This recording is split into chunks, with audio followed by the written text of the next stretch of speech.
পদ্মায় এত পাঙ্গাস কখনো দেখেনি শরীয়তপুরের জেলেরা। এক সপ্তাহ ধরে শরীয়তপুরের নারিয়া ও ভেদরগঞ্জ এলাকায় পদ্মা নদীতে জেলেদের জালে প্রচুর পরিমাণ পাঙ্গাস মাছ ধরা পড়ছে। একসঙ্গে এত পাঙ্গাস কখনো ধরা পড়েনি বলে দাবি জেলে ও মাছ ব্যবসায়ীদের। গত এক সপ্তাহে 2 শতাধিক জেলে নৌকা গড়ে 5 থেকে 8 লক্ষ টাকার পাঙ্গাস মাছ বিক্রি করেছে।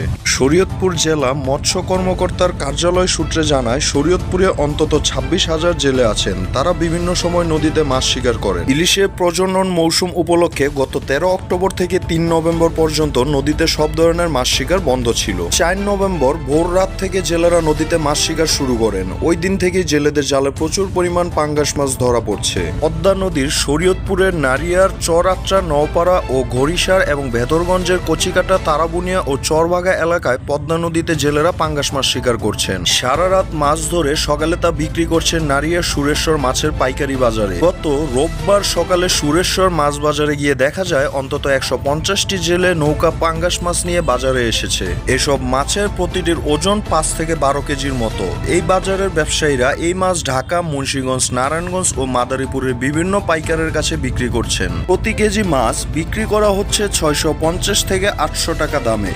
বাজারের 30টি পাইকারি দোকানে এসব মাছ বিক্রি করা হচ্ছে। ভেদরগঞ্জের কাচিকাটা ইউনিয়নের বড়কাঠি এলাকার জেলে মোবারক হোসেন প্রায় 25 বছর ধরে পদ্মা নদীতে মাছ ধরছেন। তিনি বলেন, কখনো বছর জুড়ে মাছ শিকার করে 50,000 টাকা সঞ্চয় করতে পারেননি, অথচ গত এক সপ্তাহে তিনি প্রায় 4 লক্ষ টাকার পাঙ্গাস মাছ বিক্রি করেছেন। তার কথা মতে, 25 বছর ধরে পদ্মায় মাছ ধরি, কখনো এত পাঙ্গাস মাছ একসঙ্গে দেখিনি। নারিয়ার নওপাড়া ইউনিয়নের মুন্সিকান্দি এলাকার জেলে শাহাদাত হোসেন বলেন, মা ইলিশ রক্ষায় মাছ ধরার উপর নিষেধাজ্ঞার কারণে তিনি টানা 22 দিন নদীতে যাননি। 4 নভেম্বর থেকে মাছ ধরতে যাচ্ছেন তিনি। ইলিশের পরিবর্তে এবার তারা প্রচুর পরিমাণে পাঙ্গাস মাছ পাচ্ছেন। গত 7 দিনে তিনি প্রায় 6 লক্ষ টাকার মাছ ধরেছেন। এর মধ্য থেকে 1 লক্ষ টাকা খরচ হয়েছে এবং 5 লক্ষ টাকা তার লাভ হয়েছে। সুরেশ্বর বাজারের মাছ ব্যবসায়ী মোকলেস মোল্লা বলেন, পদ্মা নদীর তীরে এ অঞ্চলের সবচেয়ে বড় মাছের বাজার সুরেশ্বর মাছ বাজার। এ বাজারে অন্তত 40 বছর ধরে মাছের ব্যবসা করছেন তিনি। এখানে প্রতিদিন গড়ে 30 থেকে 40টি পাঙ্গাস মাছ পাওয়া যেত, কিন্তু